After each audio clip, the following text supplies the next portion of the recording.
Pétronille. Pétronille, c'est le début de l'aventure Faustine, puisque Faustine, à son départ, n'est rien qu'une petite orpheline perdue dans Bordeaux. Et elle va flasher, comme on dit aujourd'hui, sur Pétronille, qui est une marchande de rubans et qui représente la vie et tout ce qu'elle n'a pas connu jusqu'alors. Et justement, Pétronille va être l'élément fondateur de la future Faustine. Château Le Piat.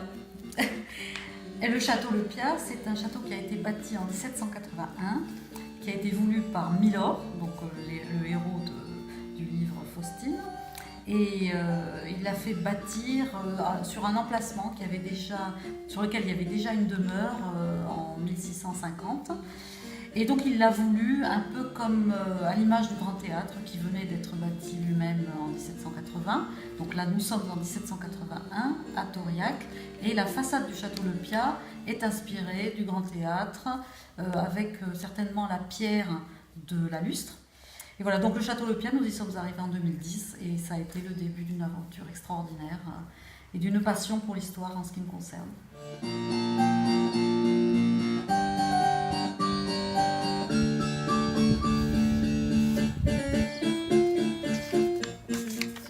Milor.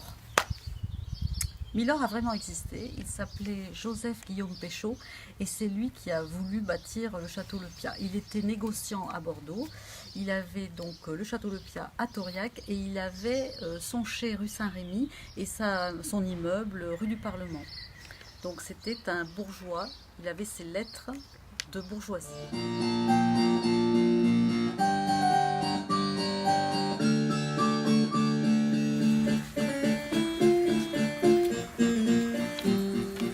Le pâté aux petits oiseaux.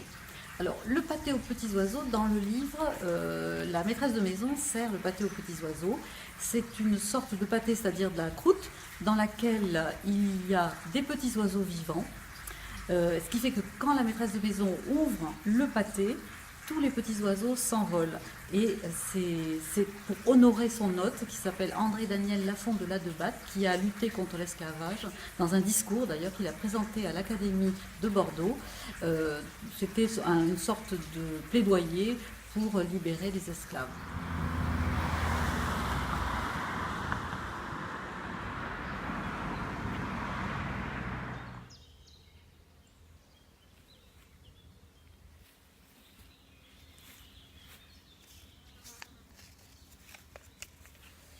L'épisode glaciaire de l'hiver 1788-1789. Alors effectivement, au cours du XVIIIe siècle, il y a eu plusieurs épisodes glaciaires. Mais j'ai insisté sur celui de 88-89 parce qu'à mon sens, c'est aussi ce qui a un petit peu participé à la future révolution. Donc à cette époque-là, donc hiver 88-89, pendant un mois, la Dordogne et la Garonne restent gelées. Donc ça coupe toutes les communications, puisqu'ici, surtout de ce côté-ci, en Haute-Gironde, on circulait par la Dordogne et la Garonne ensuite pour aller à Bordeaux.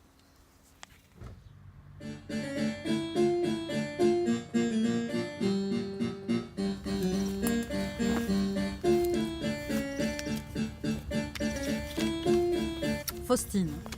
Faustine, c'est l'héroïne de ce roman, une orpheline qui part de rien et qui va peu à peu gravir les échelons de la société, tout d'abord grâce à Pétronille, son amie, ensuite grâce à Milor, et puis en apprenant à écrire et à lire, et en s'éveillant à tout, en s'intéressant à tout. Et c'est l'histoire aussi d'une résilience, parce que cette petite fille a vécu des choses très dures.